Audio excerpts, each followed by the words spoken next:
how to connect your Airtable to n8n step by step. Hey everyone, welcome back to our channel. In today's video, I'm going to show you how you can connect your Airtable to n8n to automate your Airtable data workflows, like creating your records, updating your tables, and synchronizing data between your apps. So first, what we are going to do in this video, first we will create a credential for Airtable, and we will perform a simple uh, workflow demonstration how it will work. So let's get started. So let's talk about the requirement. First, you need is n8n. If you don't have set up n8n account, just go into description and click on the link. You will get 15 days free trial. The second need, you have to have this Airtable account and a base. So let's get started. So as you can see here, I have this simple workflow which I have created to create records. So first, what you need is to click on this create to connect with and click on this create new credential. So there are two ways you can connect with n8n. First is access token and the second is auth2.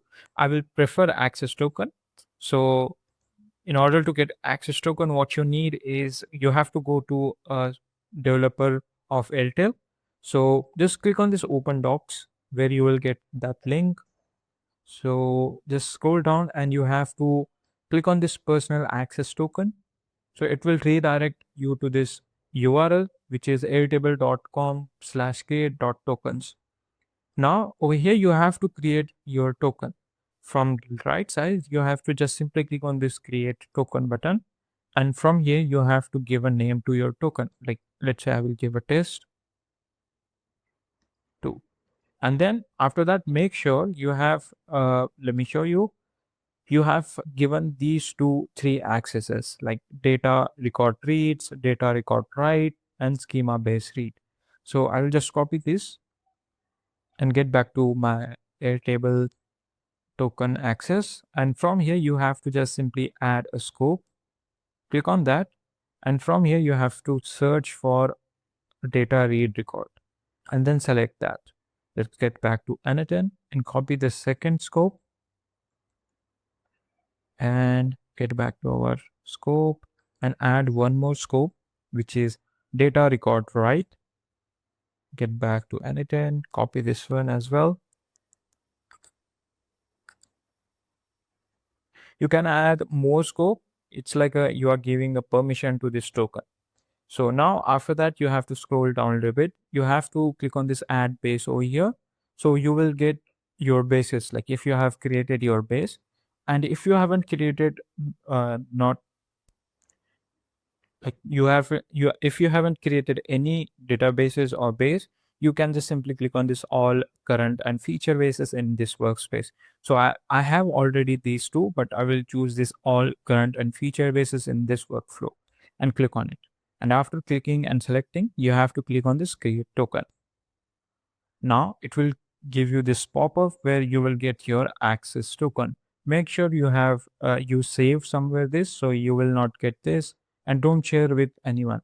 Copy this and get back to our n8n and paste this access token to this access token section, and then click on the save button. It will test. As you can see, we have successfully connected with n8n. Just close this, and from here you can set a resource, for example record or base.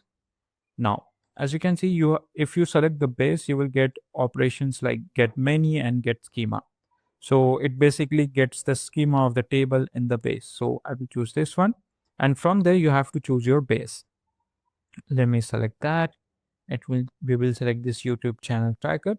You can do a lot of things, like if you go into records and you go into operations, you can create or update. You have delete and get, search, a lot of other things, but I will perform this base get schema, and then we will choose this YouTube channel tracker and then execute this step.